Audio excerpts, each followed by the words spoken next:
Imefika ni wakati kwetu sisi ambao labda tumeanza kupata hii elimu ya sheria kuweza kuwasaidia ili wasiendelee kuteseka. Kwamba utawala wa kisheria unaishia wapi? Kama mtu ameishi katika eneo lake kwa miaka labda zaidi ya 20 lakini pia anaondolewa. Lakini pia katika miaka hii 50 haki ya kusikilizwa mimi naona kama vile haipo.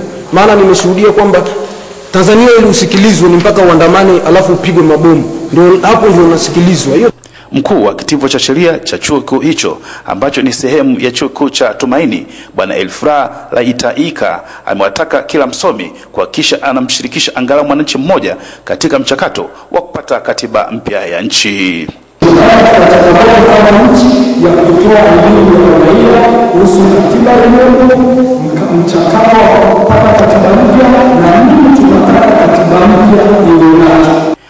Akiwasilisha mada ya sheria ya miaka 50 ya uhuru, Bwana Maftaa Chubuga amesema kwamba katika kipindi cha miaka 50 idadi kubwa ya wananchi wako njia panda kuhusiana na dhana ya ujamaa na kujitegemea, ambapo kama kweli bado ni mwelekeo wa taifa. Lakini pia kama nilivyosema, kulikuwa na dhana tofauti wakati wa uundaji wake, imeundwa katika dhana ya siasa ya ujamaa na kujitegemea.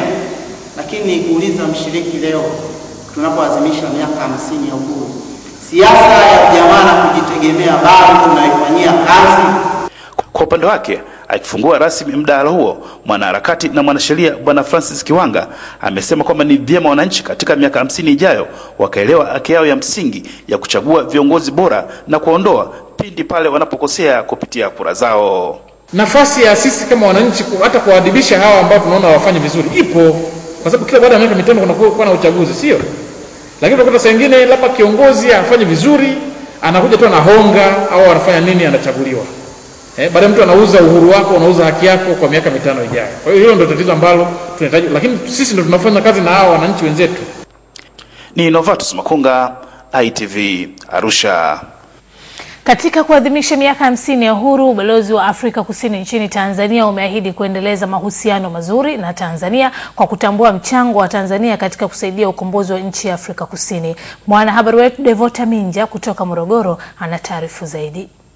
Mkoani Morogoro na balozi wa Afrika Kusini nchini Tanzania, Mheshimiwa Tanduise Chiliza, wakati wa maadhimisho ya kuwakumbuka wapigania uhuru waliopoteza maisha na kuzikwa Dakawa wilayani Kilosa, ambapo wamesema wanatambua mchango wa hekima za Watanzania chini ya uongozi wa hayati Mwalimu Nyerere kwa kutoa ardhi kwa ajili ya ujenzi wa makazi ya muda kwa wapiganaji hao.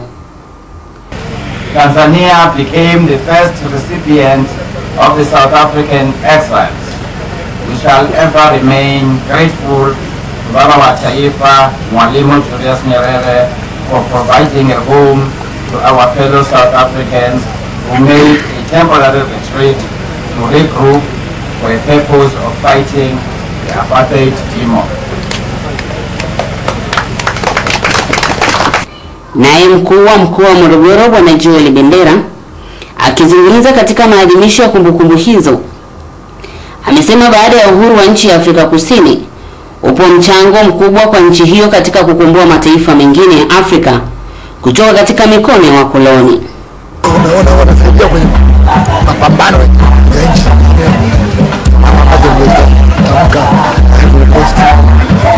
Zimbabwe, wanafanya hii kitu tunachoita upatanishi kule Zaire, wamefanya wao, si Zaire peke yake, lakini Zimbabwe wamefanya wao, Ivory Coast wamefanya wao.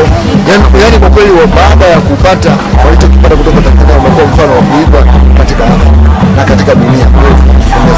Lakini lingine kubwa, pamoja na kwamba wao wameondoka, lakini majengo yao kama vile Solomon pale Masini wameweza kutuachia majengo ya leo ni chuo kikuu cha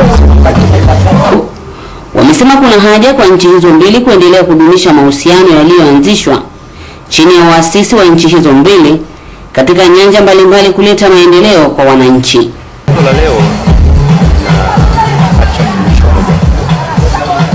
lazima tuendeleze ushirikiano ambao ulianzishwa na waasisi wetu.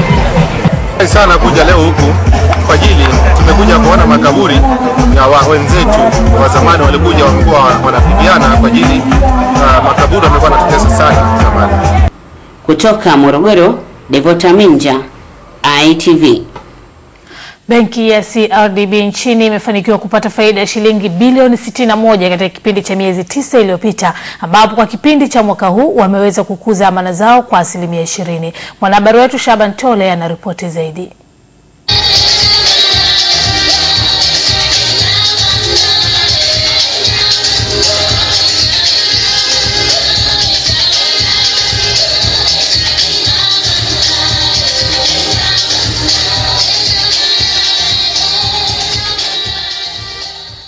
Akizungumza katika sherehe za kukaribisha mwaka mpya, mkurugenzi wa benki hiyo Dr. Charles Kimei amesema kutokana na faida hiyo wanahisa wa benki hiyo wanategemea kupata gawio kubwa zaidi, ambapo ametoa wito kwa wanahisa hao kuendelea kuzishikilia hisa hizo.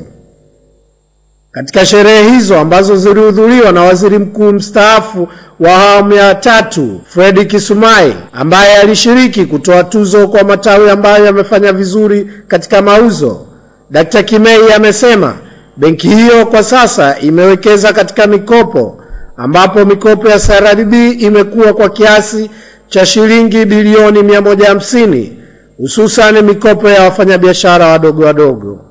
Katika kipindi cha miezi 9 iliyopita, miezi 9 mpaka Septemba, tulitengeneza faida ya bilioni 61.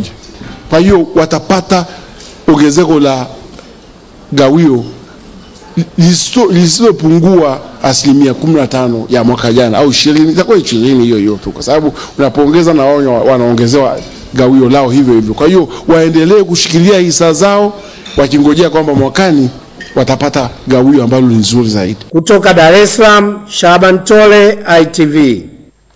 Tatizo la kutembea umbali mrefu kutafuta huduma ya afya limepatiwa ufumbuzi mara baada ya wananchi wa kijiji cha Mabilioni wilaya ya Same mkoani Kilimanjaro kujengewa zahanati sanjari na wodi ya mama na mtoto ambayo imegharimu shilingi milioni 73 kutoka kwa wafadhili wa shirika lisilo la serikali nchini Canada. Mwandishi wetu Fadhila Omari anaripoti kutoka Same. Wananchi hawa wamesema kuwa walikuwa wakilazimika kutembea umbali wa kilomita 15 wakitafuta huduma hiyo, huku wengi wao wakipoteza maisha kutokana na huduma hiyo kuwa mbali na kijiji hicho, hali iliyosababisha kuongezeka kwa vifo vya mama na mtoto. Vifo vimeshapungua asilimia labda 75, na ukichukulia mpaka sasa hivi, kwa sababu kuna kituo cha afya kilichofunguliwa hiki, na uhakika vifo vya kina mama wajawazito havitakuwepo tena. Kama vikitokea ni bahati mbaya, kwa sababu hata kituo cha afya leo tunakishukuru kwa sababu gari lililokuwepo kutoka kwenye halmashauri ya wilaya ya Same lilitupa msaada mno, manake mgonjwa hapa alikuwa akibeba mama mjamzito kwa kitanda mpaka afikishwe Hedari. Akikabidhi wodi hiyo kwa mkuu wa wilaya ya Same, mkurugenzi wa shirika lisilo la kiserikali la Teresansis Frontier TSF Bwana Nicolaus Liatu amesema shirika hilo linajihusisha zaidi na huduma za afya, maji na elimu kwa lengo la kusaidia jamii katika kutatua changamoto mbalimbali zinazowakabili, ambapo wamewataka wananchi hao kutunza ili kuweza kusaidia vizazi vijavyo.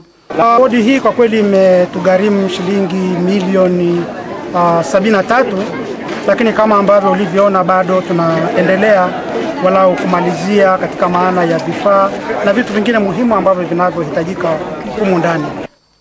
Mapema akipokea jengo hilo, mkuu wa wilaya ya Same Bwana Ibrahim Marwa ameshukuru kwa msaada huo na kusema kuwa kwa kiasi kikubwa sasa wananchi hao watapata huduma ya afya katika maeneo ya karibu, na kwamba serikali itajitahidi kuhakikisha dawa na wahudumu wa afya wanapatikana ili kuweza kutoa huduma iliyokusudiwa kwa wananchi hao.